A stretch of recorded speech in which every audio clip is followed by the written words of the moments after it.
Messieurs, chers Vambrocitaines, chers Vambrocitains, bonjour.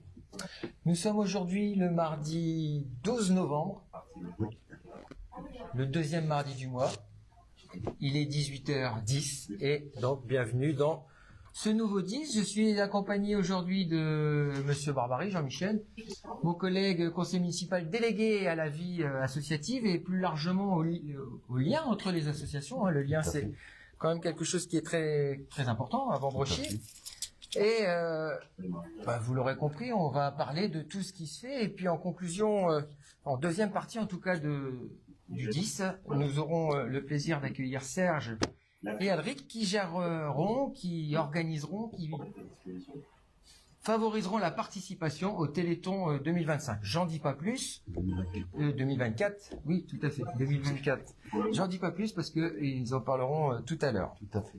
Des événements interassociatifs, il y en a eu beaucoup. Et le premier, on va revenir dessus, c'était par rapport aux Jeux Olympiques. Nous avons été ville labellisée terre de jeux. Et dans ce cadre, nous avons organisé plusieurs événements visant à promouvoir la pratique sportive, l'esprit du sport au travers l'olympisme. Et puis on a conclu tout cela par une journée festive qui s'est déroulée le 23 juin. Jean-Michel, qu'est-ce que tu peux nous en dire? Tout à fait.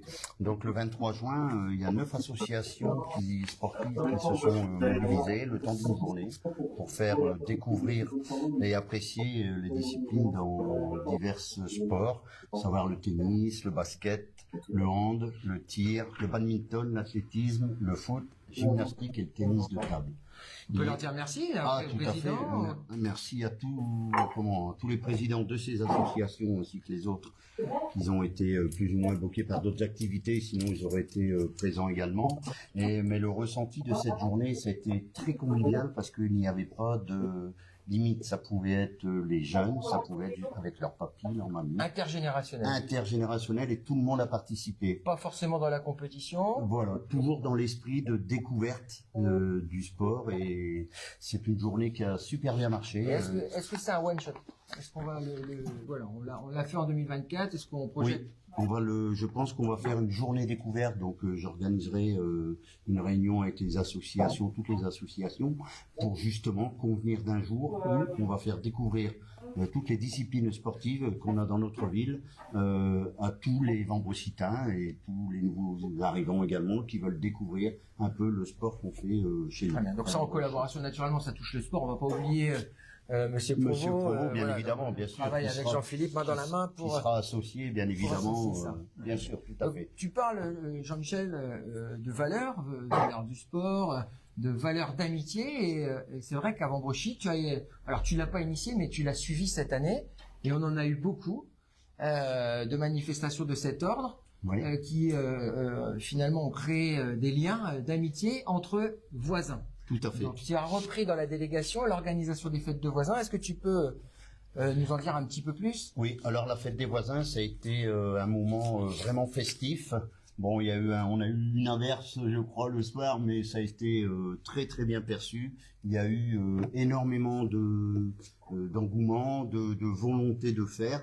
D'ailleurs, j'ai été recontacté par d'autres quartiers qui au vu de la réussite de cette fête des voisins, vont s'initier aussi également à organiser dans leur secteur toutes ces choses parce que ils étaient un peu, comment on va dire, un peu bloqués, ne sachant pas trop comment.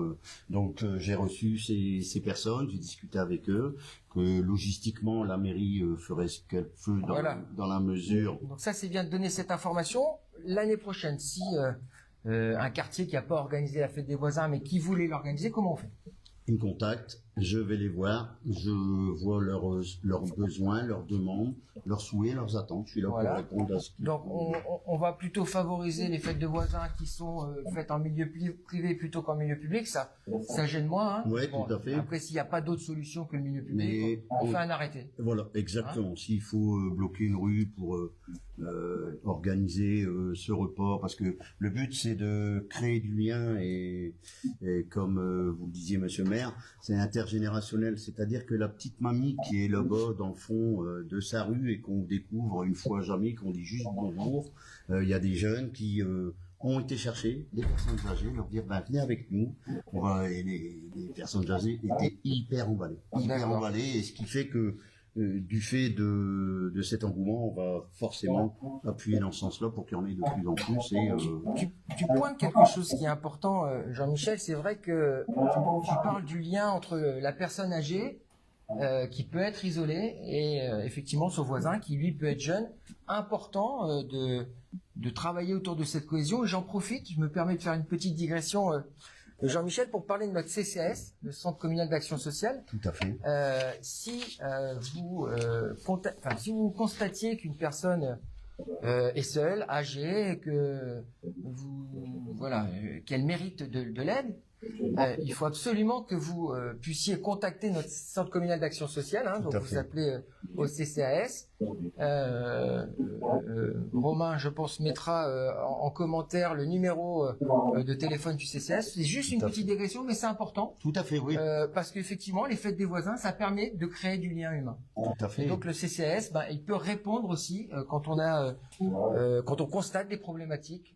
On peut appeler le CCAS, et le CCAS est la porte finalement d'entrée pour aider les personnes en situation difficile. Tout à fait, d'autant plus qu'elles ne sont pas forcément vues souvent, sauf à cette occasion où ils viennent, ils participent et ils sont contents. Et là, on découvre vraiment les gens, tiens, on ne savait pas que cette dame ou ce monsieur était là-bas. Et je pense que c'est important. Effectivement, c'est toujours un moment d'avoir un téléphone, par exemple, pour contacter si on a besoin. Mais ça, on peut toujours, le message est passé. On va revenir Tout à fait. à notre lien inter-associatif. Tu parles de solidarité avec justement le CCAS, la fête des voisins. Deux événements qui sont solidaires. Un a eu lieu le mois dernier, Octobre Rose. Oui. Il y a eu un forum avec notre collègue Michel Mesmac, conseiller délégué à la santé. Et puis ce mois-ci, Movember. Voilà. Donc comment s'est passé, Jean-Michel, alors tu parles au nom de Michel. Bien sûr, tout à fait. Non, il y a eu Octobre Rose. Octobre Rose, oui, tout à fait, à la salle Juliette, au château de Roversart, avec des corps médicaux, des gens qui fabriquent des perruques, qui font en fait la découverte. En fait, ça se passe la découverte, l'opération, la préopération. D'accord. Et deux associations membres citaines qui se sont impliquées. Oui, tout à fait. Il y avait les bonnets roses et les fées sourires. Voilà. Donc, qui eux ont fait des tricots ou de la couture symbolique. Tout à fait, au profit justement des gens qui vont. Et Movember? Alors Movember, c'est pareil. Là, il y a un concours donc toujours dans le cadre en solidarité, enfin pas en solidarité, avec notre collègue sensibilisation, ouais, tout à fait, avec Michel. Donc là c'est pareil, Movember en fait c'est un autre cancer, c'est le cancer de la prostate et des testicules.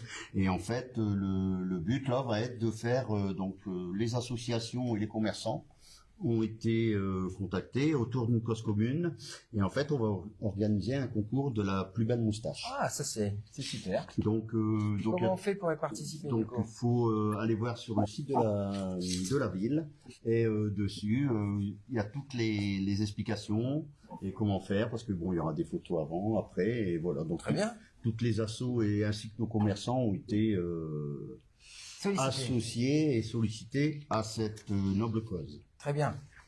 Alors, il est bientôt 18h20. Moi, je vais devoir laisser la place d'ici quelques secondes, mais je ne partirai pas sans que tu aies abordé deux choses. La première, c'est que quand on est président d'association, parce que je suppose qu'il y a des présidents d'associations qui vont nous regarder, et il y a une association qui est importante, c'est Uracen. Oui. Donc ça, c'est la première chose. Et la deuxième chose, on ne peut pas parler d'association sans parler du forum d'association qui aura lieu à Vambrochy. Cette année, c'était à la ville de Marquette. Oui. Mais l'année prochaine, le forum des associations, c'est Vambrochy. Le 6 et 7 septembre 2025. Alors, Uracen, en quelques mots. Alors, Uracen, c'est un outil de soutien aux associations qui ont besoin d'aide, que ce soit pour faire les statuts, que ce soit pour faire comment tenir une comptabilité, comment faire les choses de tout ce qui est légal. Uracen est l'outil qu'il faut. Créer, gérer une association, on voit Exactement. Uracen et toi tu organises régulièrement, je sais plus. Il y en a eu 3 cette année, donc Voilà. tous les 3 mois, et après avec des thèmes bien définis. L'année prochaine, il y en aura 4. Très bien, donc ça c'est pour les présidents d'assaut. Tout à fait. Et pour toutes les assos, le forum des assos, tu l'as dit. Tout à fait. Donc ça, ce sera le 6 et 7 septembre 2025. Et donc, avec comment le but est de faire découvrir toutes nos associations, qu'elles soient sociales, culturelles et sportives, bien évidemment. Donc ça va aller, je veux dire, du théâtre, de la peinture, de la lecture, de la pêche, du foot, La pêche. la pêche, pardon, très important pour moi, forcément. Et donc, bien évidemment, le but va être de faire découvrir au sein de notre commune le tissu associatif tel qu'il soit. Très bien. Donc pour s'inscrire, pour découvrir, pour donner l'envie, etc. 6-7 septembre, tout sera fait ici, complet Soile. Exactement. Les présidents, toutes les assos recevront une convocation. Il y aura des réunions de programmées. Et ouvert à tous les Vambrecitains. Et ouvert à tous les Vambrecitains, bien évidemment. Et puis, naturellement, donc je l'ai dit tout à l'heure en introduction, la prochaine échéance interassociative, c'est le Téléthon. Le Téléthon qui cette année a lieu le dernier week-end de novembre, donc c'est dans 3 semaines. Le 30 novembre et le 1er décembre. Voilà. Et la personne qu'on va accueillir maintenant est en ébullition. Les personnes qu'on va accueillir maintenant sont en ébullition. Et je vais leur laisser la parole. Messieurs, dames, je vous dis à très vite. On se retrouve nous concernant le 10 décembre.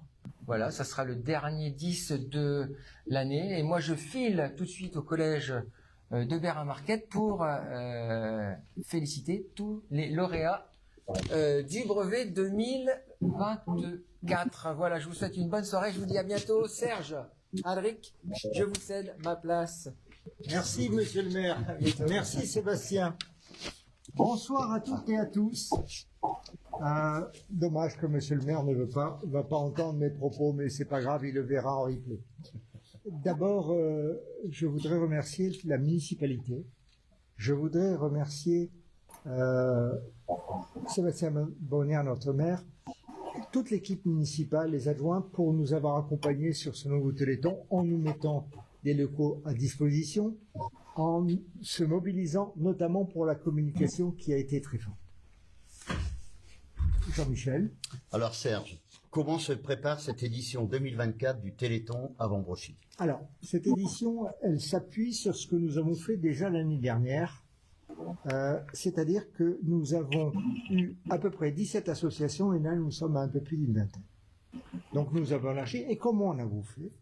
Nous avons fait des réunions, nous avons communiqué l'organisation et les différentes manifestations par mail, nous avons pris notre téléphone pour ajuster les choses et nous avons été de façon extrêmement physique, en visio, voir les présidents d'associations pour régler les différentes choses. D'accord. Alors, quel rôle jouent les bénévoles dans l'organisation et le succès de cet événement? Alors, les bénévoles ont vraiment un rôle essentiel pour nous dans l'organisation, puisqu'ils sont les premiers à participer, à inviter leurs familles, leurs amis. Ils font des gâteaux pour les événements. Ils sont très nombreux. Donc, c'est grâce à eux aussi que le Téléthon vit, que le Téléthon récolte des fonds, des lots. Donc, c'est vraiment important que tous les bénévoles d'association nous aident ainsi pour l'organisation de ce Téléthon, comme plusieurs années maintenant. C'est très bien. Donc on se rend compte que les associations jouent le jeu en apportant les bénévoles qui peuvent, parce qu'eux aussi ont des obligations dans d'autres domaines dans cette période-là, mais on sent qu'il y a quand même un engouement. Un très gros engouement. L'année dernière, cette année encore, par exemple, le handball va faire quasiment un week-end complet autour du Téléthon avec des rencontres amicales, ce qui du coup amène beaucoup de public, parce qu'il y a plusieurs équipes qui vont se rencontrer. D'accord. On a vu vraiment toutes les associations qui se sont mis en place, qui ont fait. Je reparle des gâteaux parce que c'est quelque chose qu'après on revend pour faire du chiffre pour le Téléthon. C'est très important pour nous d'avoir ces bénévoles qui œuvrent comme ça pour le Téléthon. Alors, je pourrais rajouter que toutes les associations se mobilisent vraiment. D'accord, c'est super. Alors, comment les associations, les commerçants de Vambrochy sont-ils mobilisés pour cet événement? Alors, concernant les commerçants, c'est du porte-à-porte. parce que le problème, c'est que nous avons une union de commerçants ou une association, je ne sais pas, qui est récente. Il y a une petite quinzaine de membres, mais seulement c'est la très grande majorité des sociétés de services. Donc, elles ne peuvent pas nous accompagner. Ben, ce que nous faisons, c'est que l'équipe du comité d'organisation se mobilise, va voir Monsieur Intel, Dupont, etc. J'ajoute que nous sommes très bien accueillis et que nous avons très peu de refus pour leur participation. C'est très bien, c'est très bien. Alors, sans trop en dévoiler, à quelle nouveauté ou temps fort pouvons-nous nous attendre cette année? Alors déjà, la première nouveauté, c'est le digital. C'est que cette année, on va pouvoir réserver en ligne des événements et on va pouvoir s'inscrire aux ateliers directement en ligne. Donc c'est vraiment un point important de pouvoir vraiment d'avoir mis Internet et le digital, le fait de pouvoir réserver en avant, c'est le premier point important. D'accord. La deuxième chose, c'est que nous avons mis l'accent fortement sur les personnes à mobilité réduite. Et grâce à la mairie, nous avons notamment pouvoir aménager un accès pour aller au centre de tir. Le centre de tir est idéal pour une personne en fauteuil roulant, c'est qu'il n'a pas besoin de matériel. Il vient avec son propre fauteuil roulant. Et le centre de tir va régler ainsi. Nous avons le handball qui, lui, a mobilisé la fédération pour faire du handi-fauteuil. Et la troisième chose qui nous paraît très important, c'est que nous organisons dans le parc du château de Robert-Sarre un parcours santé. Et ce parcours santé, il a pour slogan, en marchant, en courant et en fauteuil roulant, venez participer à ce parcours santé. Très bien, très bien. Le sport et la culture sont souvent des leviers pour sensibiliser. Comment ces deux aspects sont-ils intégrés dans la collecte de fonds? Alors pour nous, il n'y a pas de sport ou de culture, c'est tous des associations citoyennes qui participent. Donc on ne fait pas de distinction. Et vraiment, c'est important qu'elles puissent vraiment amener du monde comme ça aux événements. D'accord. Alors, ces associations-là, pour alimenter les fonds, puisque l'objectif c'est ne rien dépenser, c'est mon leitmotiv, et tout gagner. Bon, tout à fait. Alors, il faut qu'on dépense le moins. Donc, que le faisons-nous? On demande aux personnes qui participent d'avoir un écho pour participation. Nous vendons, Elric l'a dit tout à l'heure, des gâteaux, des boissons, et aussi, nous faisons des tombolas. Ces tombolas sont alimentés, on l'a dit avant, je l'ai dit, par les commerçants. Et nous répartissons, nous avons choisi une option organisationnelle, c'est que c'est le comité qui va récolter tous les lots et qui les distribue aux différentes manifestations comme le hand, le basket, le tennis, etc. pour qu'il y ait une répartition égalitaire et que tout le monde soit sur le même piédestal. Très bien. Peut-être qu'on peut parler des lots. Je ne sais pas si c'est l'occasion d'en parler parce qu'il y a comme des très jolis lots qui vont être gagnés. Il y a des très jolis lots. Allez-y, bien évidemment. Il y a des bons d'achat chez des commerçants, des cadeaux comme des foulards, des places de bowling, vraiment beaucoup de choses. Donc je pense que c'est... Alors, tu as raison, Alric. Nous avons des bons d'achat, par exemple, de 25 €, par les temps qui courent et par le pouvoir d'achat, c'est important. Nous avons des paniers de fruits, des paniers gourmands. Nous avons des foulards extraordinaires à des valeurs qui font 30 €. C'est pas ou 50 €. C'est de très beaux lots. Après, nous avons quelques gadgets, mais c'est comme ça. Donc, participez vraiment au tombola si vous avez l'occasion. UCAS, c'est vraiment déjà beaucoup pour les associations. Si tout le monde participe, ça apporte beaucoup au Téléthon. Super, je pense que le message a été entendu et j'espère qu'il y aura beaucoup de retombées, bien évidemment. Comment incitez-vous les jeunes générations à participer au Téléthon afin notamment de leur transmettre ces valeurs et le sens de la mobilisation? Alors, il y a plusieurs actions que nous avons menées. Il y a tout d'abord le comité des jeunes de la municipalité qui est complètement intégré dans l'organisation. D'ailleurs, je les rencontre demain à 17h30 avec William, leur coordonnateur. Et ils participent, mais de façon très physique, c'est-à-dire qu'ils nous aident à la vente de gâteaux, de boissons. Par exemple, pour ce parcours santé, ils seront là pour distribuer les dossards et les choses comme ça. Ça, c'est le premier aspect, parce que c'est important. Le deuxième aspect, c'est que nous avons d'une part mobilisé les associations sportives, culturelles, pour que les jeunes de leur association viennent y participer sous la bannière Téléthon. Ils viennent, par exemple, Pointer Jazz danser pour le Téléthon. Le handball vient danser pour le Téléthon. Switch, donc Alric fait partie, vont venir pour le Téléthon. Donc c'est cette mobilisation. Et aussi ce que nous avons mis en place, c'est aussi des ateliers pour les enfants, les jeunes. Nous avons par exemple des ateliers créatifs pour les 8-12 ans et la dictée pour adolescents qui se passera à la salle des fêtes. Donc il y a énormément de diversité. Donc d'ailleurs quand on voit le programme qui d'ailleurs est sur le site de la ville, pour ceux et celles qui d'entre vous voudraient aller voir, n'hésitez pas. C'est vraiment une organisation très structurée. Tu as raison Jean-Michel, il y a le site de la ville, c'est la newsletter Expresso, mais il y a aussi Internet. Il ne faut pas l'oublier, on a Internet qui permet, en faisant la requête Téléthon Vromboshi 2024, d'avoir toutes les informations et pouvoir s'inscrire en ligne sur les différents ateliers. Ça c'est bien, c'est important, c'est très bien. Enfin, avez-vous un message particulier à adresser aux habitants de Vromboshi pour les encourager à participer cette année? Je n'ai qu'un seul message. On t'écoute. Venez nombreuses et nombreux pour soutenir cette noble cause en participant à toutes les manifestations. Et venez avec vos amis, votre famille. Même si vous êtes au Hand, vous pouvez aller faire le parcours santé. Même si vous êtes à Pointe-et-Jazz, vous pouvez faire la dictée. Je dis, venez, car comme l'a dit Alric, c'est aussi un moment citoyen et fortement citoyen. Un petit en 2023 qu'a rapporté le Téléthon. Alors en 2023, je n'ai pas le chiffre exact, le trésorier n'est pas là, donc je suis que le modeste gestionnaire.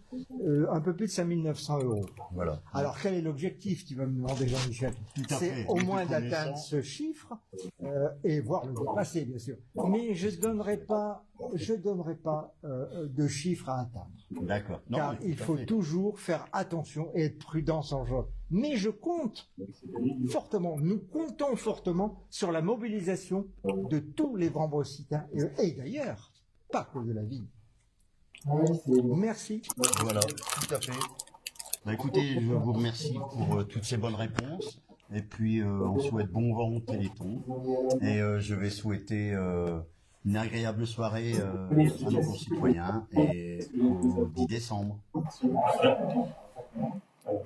Moi, j'ai trouvé vraiment